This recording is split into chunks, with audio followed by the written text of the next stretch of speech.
జమ్మూ కశ్మీర్ లో భారీ ఎన్కౌంటర్ జరిగింది. ముగ్గురు ఉగ్రవాదుల్ని మన భద్రతా దళాలు మట్టుబెట్టాయి. షోపియాన్ జిల్లాలోని జంపాత్రి కెల్లర్లో ఉగ్రవాదుల కదలికల్ని గుర్తించాయి భద్రతా దళాలు. దీంతో వాళ్లను అన్ని వైపుల నుంచి చుట్టుముట్టారు. ఘటనా స్థలానికి అదనపు బలగాలు కూడా చేరుకున్నాయి.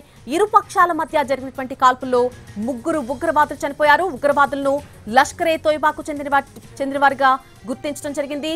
జమ్మూ కశ్మీర్ లో ఈ భారీ ఎన్కౌంటర్ జరిగింది. ముగ్గురు ఉగ్రవాదుల్ని అక్కడ భద్రతా దళాలు మట్టుపెట్టాయి.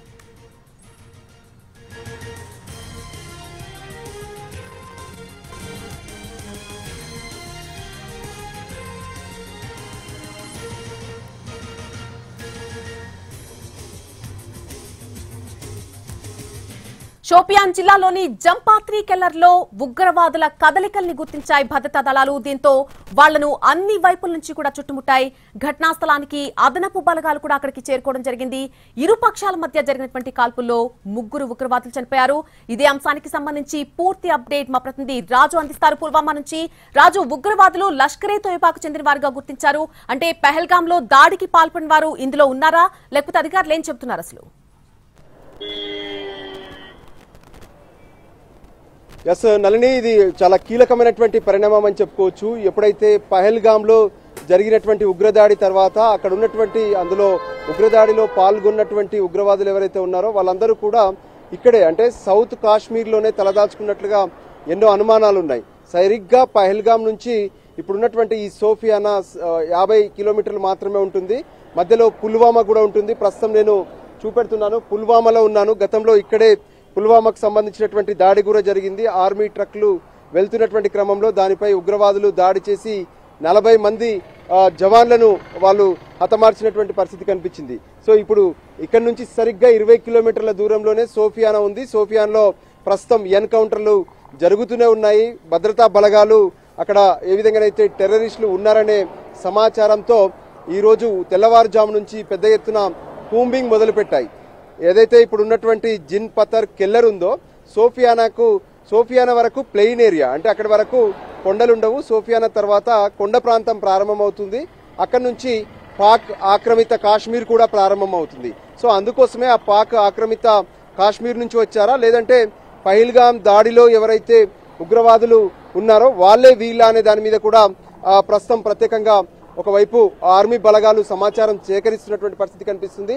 మరోపక్క ఈ ముగ్గురు ఉగ్రవాదులే కాదు, ఇంకా ఉగ్రవాదులు ఉండి ఉండవచ్చని కూడా చూస్తున్నారు. ఎందుకంటే స్వయంగా సోఫియానా తర్వాత ఉన్నటువంటి ఆ ఎత్తైనటువంటి కొండల ప్రాంతంలో నిన్న ఇదే సమయానికి ప్రశాంత వాతావరణం ఉంది అంటూ కూడా మనం ఎన్టీవీలో లైవ్ టెలికాస్ట్ చేశాము. అందులో అక్కడ పరిస్థితులను చూడొచ్చు. అంటే పూర్తిగా బంకర్స్ ఉంటాయి, ఎక్కడికక్కడ బంకర్లు ఉన్నాయి. ఆ బంకర్లలో రక్షించుకోవడానికి ప్రతి ఒక్కరు కూడా తలదాచుకుంటుంటారు. అయితే మరి ఈ బంకర్లలో ఈ ఉగ్రవాదులు తలదాచుకున్నారా, లేదంటే ఎక్కడి నుంచి వచ్చారనే దాని మీద ఒకవైపు విచారణ జరుగుతున్నప్పటికీ కూడా ఖచ్చితమైనటువంటి సమాచారంతోనే భారత భద్రతా బలగాలు ఈ తెల్లవారుజాము నుంచి అక్కడ కూంబింగ్ నిర్వహించినట్టుగా తెలుస్తుంది. అయితే ఆ క్రమంలోనే మొదట టెర్రరిస్టులు భద్రతా దళాలపైకి కాల్పులు జరిపారు. దాంతో వెంటనే తేరుకున్నటువంటి భద్రతా బలగాలు పెద్ద ఎత్తున టెర్రరిస్టులను మట్టుపెట్టేందుకు ప్రయత్నం చేశారు. మొదట ఒక టెర్రరిస్టు చనిపోయారు. ఆ తర్వాత మిగతా ఇద్దరిని కూడా వెంటాడేందుకు పెద్ద ఎత్తున భద్రతా బలగాలు రంగంలోకి దిగాయి. దానికి అనుగుణంగానే ఇప్పటి వరకు ముగ్గురు ఉగ్రవాదులను హతమార్చారు. వీళ్ళు ముగ్గురు కూడా లష్కరే తోయిబాకు సంబంధించినటువంటి వాళ్ళుగా తెలుస్తుంది. ఏదైతే పాకిస్తాన్ లో ఉన్నటువంటి లష్కరే తోయిబా ఉగ్రవాద శిబిరం నుంచే ట్రైన్ అయి వచ్చినట్టుగా కూడా తెలుస్తుంది. అయితే వీళ్ళే పహల్గామ్ ఘటనలో ఉన్నారా, లేదంటే వాళ్ళు వేరేనా అనేది మాత్రం మరికొద్ది సేపట్లో ఆర్మీ నుంచి వచ్చేటటువంటి సమాచారాన్ని బట్టి తెలుస్తుంది. సో మొత్తానికి మాత్రం కీలకమైనటువంటి ఏదైతే పరిణామం అని చెప్పుకోవచ్చు. ఎందుకంటే ఒకవైపు పాకిస్తాన్ లో ఉన్నటువంటి ఉగ్రవాద శిబిరాలపైన పెద్ద ఎత్తున భారత్ ఆపరేషన్ సింధూర్ పేరుతో దాడులు చేసింది.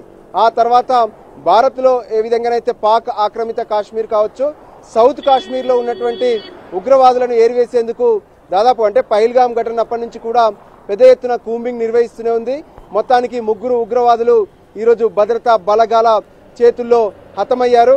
అయితే ఇంకా కూడా మరికొంతమంది ఉగ్రవాదులు ఈ ప్రాంతంలో ఉండి ఉంటారని చెప్పి భద్రతా బలగాలు భావిస్తున్నాయి. అందుకోసమే పుల్వామా కావచ్చు, సోఫియాన్, దాంతోపాటు పహల్గామ్ ప్రాంతాలను మొత్తం కూడా ఇప్పుడు హై అలర్ట్ ప్రకటించి ఉగ్రవాదుల కోసం జల్లెడ పడుతున్నటువంటి పరిస్థితి కనిపిస్తుంది. నళిని. రైట్ రాజు, హై అలర్ట్ ప్రకటించిన నేపథ్యంలో అక్కడ ప్రజల కదలికలకు సంబంధించి వాళ్ళ డైలీ లైఫ్ లీడింగ్ కి సంబంధించి ఏమైనా ఇబ్బందులు ఎదురవుతున్నాయా ప్రస్తుత పరిస్థితుల్లో? ఎస్, మనం చూస్తున్నాము సరిగ్గా మనకు ఏ విధంగానైతే పుల్వామాలో ఉన్నటువంటి మెయిన్ రోడ్ నుంచి ఇక్కడ నుంచి ఇప్పుడు ఎన్కౌంటర్ జరుగుతున్నటువంటి ప్రాంతం 22 కిలోమీటర్లుగా చూపిస్తుంది. సో 22 కిలోమీటర్ల దూరంలో ఎన్కౌంటర్ జరుగుతుంది కాబట్టి ఇప్పటికే మెయిన్ రోడ్స్ పైన మొత్తం కూడా ఒకవైపు పోలీసులు అలర్ట్ అయ్యారు. మనకు ఎదురుగా ఆర్మీ క్యాంప్ కనిపిస్తుంది, మరోవైపు ఎడం వైపు కూడా పూర్తిగా బారికేడ్స్ వేసి ఎక్కడికక్కడ పెద్ద ఎత్తున వచ్చే వాళ్ళను వెళ్లే వాళ్ళను తనిఖీలు చేస్తున్నారు. మరోపక్క ఆర్మీ కాన్వాయ్స్ కూడా మనం కొద్దిసేపటి క్రితమే చూసాము, పెద్ద ఎత్తున ఆర్మీ కాన్వాయ్స్ అన్ని కూడా సోఫియాన్ వైపు వెళ్తున్నాయి. ఎందుకంటే సోఫియాన్ తర్వాతే ఈ జిన్పతర్ కెల్లర్ ఉంటుంది. సో జిన్పతర్ కెల్లర్ వద్దే ఈ ఉగ్రవాదుల కదలికలు ఉన్నాయి. అందుకోసమే అటువైపు భారీగా ఒకవైపు భద్రతా బలగాలు వెళ్తున్నాయి. మనం చూస్తున్నాము విజువల్స్ లో ఎక్కడైతే ఆర్మీకి సంబంధించినటువంటి క్యాంప్ నుంచి అక్కడ జరుగుతున్నటువంటి అబ్జర్వేషన్స్, వెహికల్స్ ను అనుమానం ఉన్నటువంటి ప్రతి వెహికల్ కదలికలను కూడా వాళ్ళు పసిగడుతున్నారు. ఎందుకంటే కాశ్మీర్, జమ్మూ కాశ్మీర్ లో మొత్తంలో కూడా ఈ సౌత్ కాశ్మీర్ అనేది చాలా కీలకం. సౌత్ కాశ్మీర్ లోనే ఉగ్రవాద స్థావరాలు ఎక్కువగా ఉంటాయి. ఇక్కడే ఎత్తైనటువంటి కొండలు, మంచు ప్రాంతాలు కూడా ఉంటాయి. అందుకే ఉగ్రవాదులు ఈ స్థావరాలను వాళ్లకు ఏవైతే పూర్తిగా ఎంచుకున్నారు, ఇక్కడే వాళ్ళు తలదాచుకుంటారు.